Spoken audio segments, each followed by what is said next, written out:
Bienvenido. Como ya habrás leído en el título, en este vídeo te voy a enseñar las reglas y todo lo que necesitas saber para jugar a Pesadilla antes de Navidad Trading Card Game. Por si no sabes lo que es un Trading Card Game, o TCG, se trata de un tipo de juego de cartas en el que tú creas tu propia baraja eligiendo de entre las cientos de cartas que hay en el juego para enfrentarte a otro jugador que también ha creado su propia baraja personal y ver quién de los dos consigue ganar.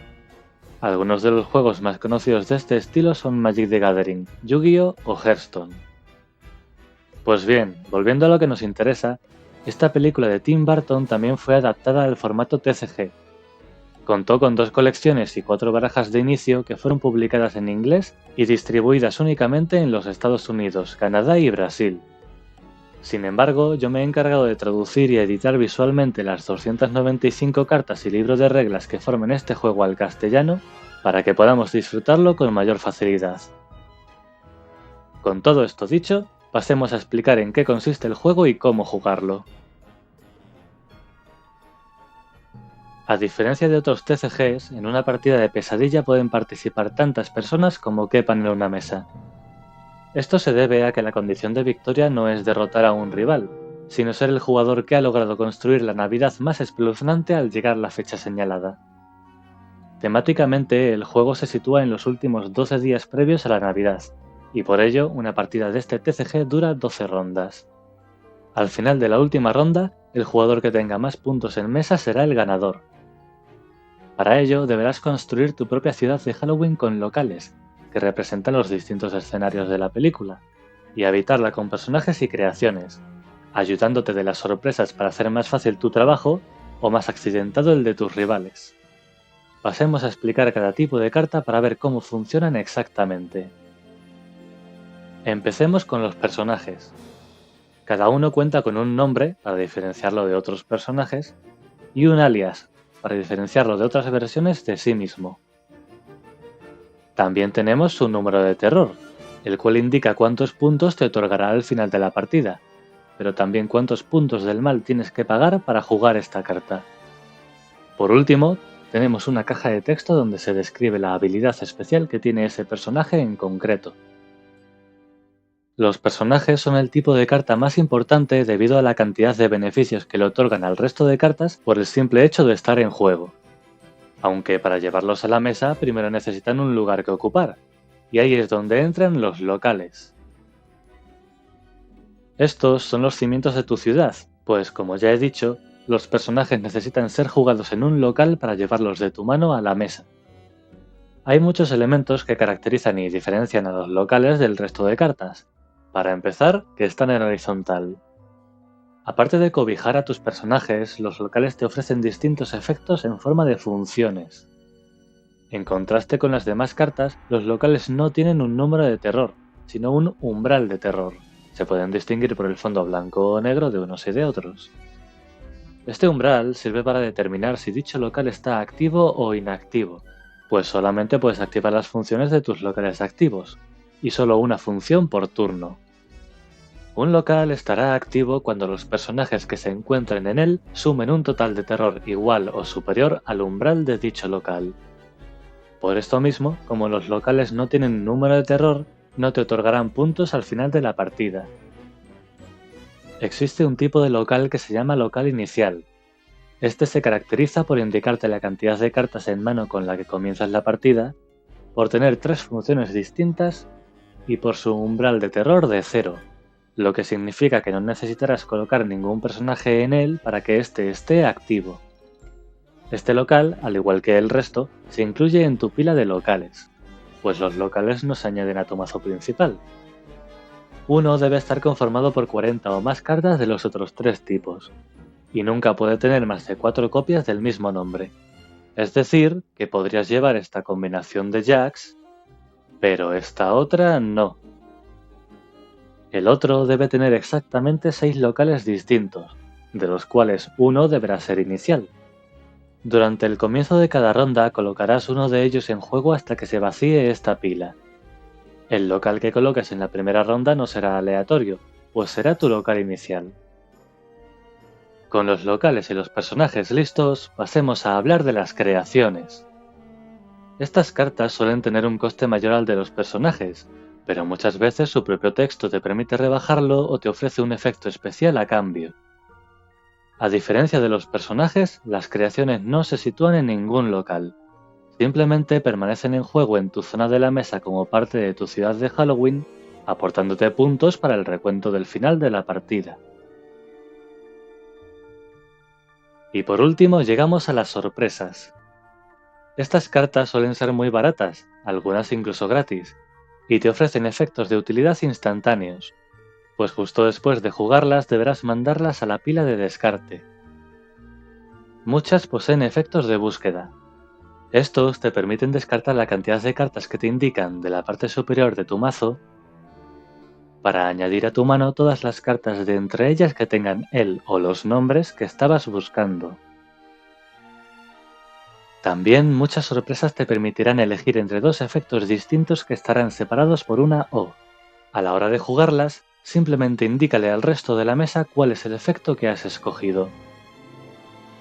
A cambio de su reducido coste, estas cartas tienen ciertas limitaciones. Para empezar, no puedes jugar la misma sorpresa más de una vez en el mismo turno, y no puedes jugar más de 3 sorpresas en total en el mismo turno. Para llevar la cuenta de todo esto, el juego te hace colocarlas temporalmente en una pila de sorpresas descartadas. Cuando se acabe la ronda en que han sido jugadas, estas cartas se moverán a tu pila de descarte normal y robarás una carta de tu mazo por cada una de ellas. Sin embargo, hay algunas sorpresas cuyo efecto te indica que deben ser colocadas en la mesa, pasando a formar parte de tu ciudad de Halloween de manera similar a como lo hacen las creaciones. También hay otras que se apilan en personajes o creaciones. Esto significa que se colocan debajo de la carta en cuestión dejando ver su número de terror y nombre, pues le proporcionan esa cantidad de terror a la carta bajo la que están, influyendo en el recuento del final de la partida y en la capacidad de los personajes para activar locales. Para poder jugar todas estas cartas deberás pagar su coste en puntos del mal. Como máximo puedes tener 6 a la vez, y normalmente los conseguirás con una función de alguno de tus locales, pero también los puedes obtener mediante personajes, sorpresas o con la acción del Rey del Mal. Cada ronda de la partida un jugador será el Rey del Mal. Esto le permitirá elegir una de las siguientes 3 acciones para que cada jugador, incluido él mismo, decida si quiere realizarla o no.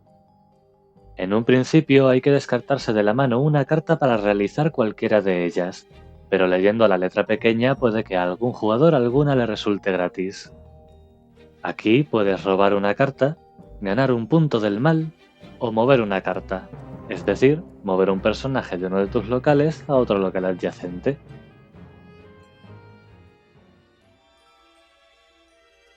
Ahora que está todo explicado, pasemos a ver cómo se desarrolla una ronda y las fases que tiene. Antes de nada, al comienzo de la partida cada jugador tiene que tener su pila de 6 locales, su mazo de al menos 40 cartas y una carta de puntos del mal para llevar su cuenta. Además, para desarrollar la partida también serán necesarias una carta del Rey del Mal y 12 contadores de días. Se escoge aleatoriamente quién será el primer Rey del Mal, cada jugador coloca su local inicial boca abajo frente a él, se barajan todos los mazos y pilas de locales y comienza la primera ronda. Para empezar se elimina un contador de día. Después, cada jugador coloca un nuevo local desde su pila de locales. A la hora de colocar un local nuevo, debes ponerlo a la izquierda o a la derecha de todo el conjunto, nunca entre dos locales. Este paso se omite en la primera ronda, pues lo que sucede es que se voltean boca arriba los locales iniciales previamente colocados, y cada jugador roba su mano inicial según lo indicado en su local. A continuación, el actual Rey del Mal designará la acción de esta ronda, y decidirá si quiere realizarla o no. Después, decidirá el jugador a su izquierda, y así sucesivamente hasta que todos hayan decidido. Después pasaremos a la fase de turnos, donde cada jugador, comenzando con el Rey del Mal y siguiendo en el orden de las agujas del reloj, tendrá su propio turno individual. Durante su turno, el jugador en cuestión podrá realizar una función de cualquiera de sus locales activos y jugar tantas cartas como quiera.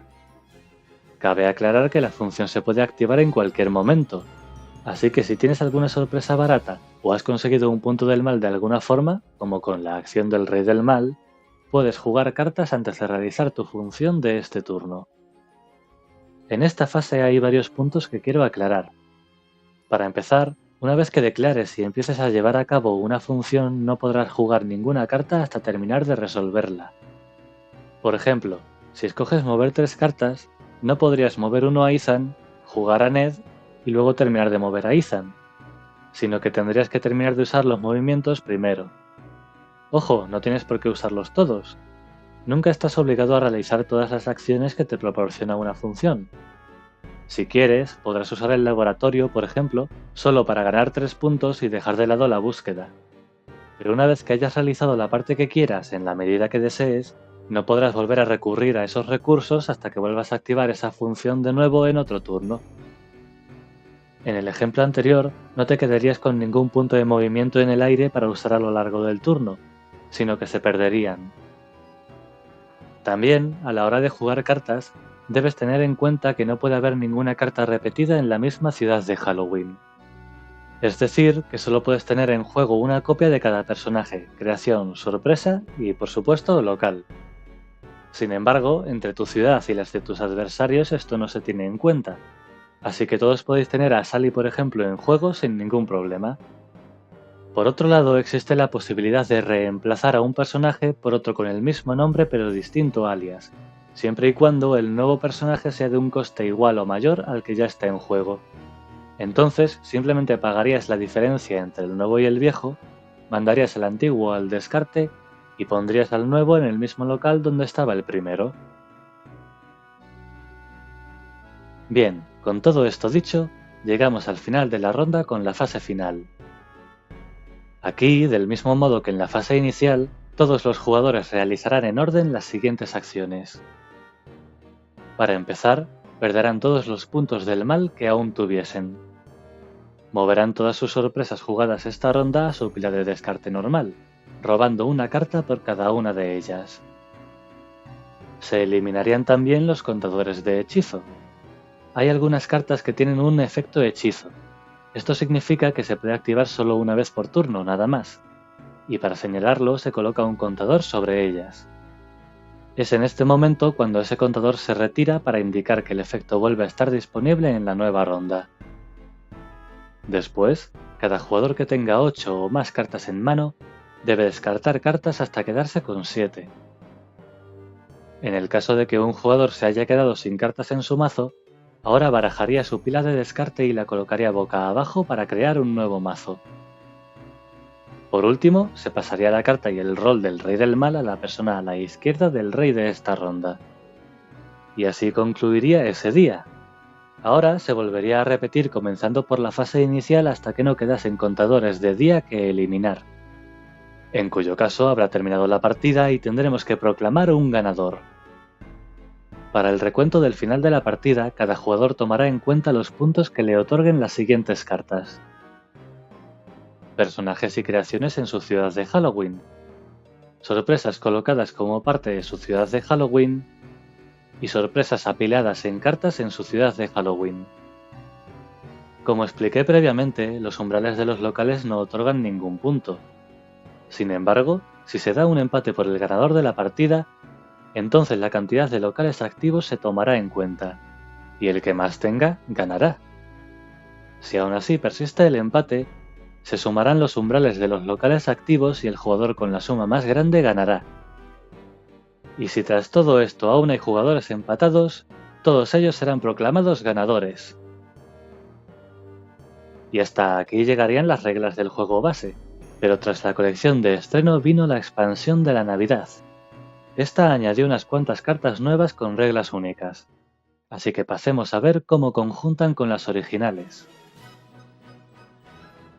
La segunda colección nos presenta la ciudad de la Navidad, con sus locales y personajes. Los locales de Navidad se incluyen en tu pila de locales del mismo modo que los de Halloween, pero a la hora de colocarlos en tu mesa deberás tener en cuenta que estas dos ciudades son lugares distintos y no pueden mezclarse. Por ello, tus locales de Halloween solo se podrán situar a la izquierda o derecha de todos tus locales de Halloween, y lo mismo sucede con los locales de Navidad. Si un personaje quisiera pasar de una ciudad a otra, solo podría hacerlo moviéndose desde un local interior de una ciudad hacia el interior de la otra, y teniendo el texto, este personaje puede viajar entre ciudades festivas. Aparte de esto, los locales de Navidad no constan con funciones, sino con bonus. Mientras un local de Navidad esté activo, te otorgará continuamente su efecto particular.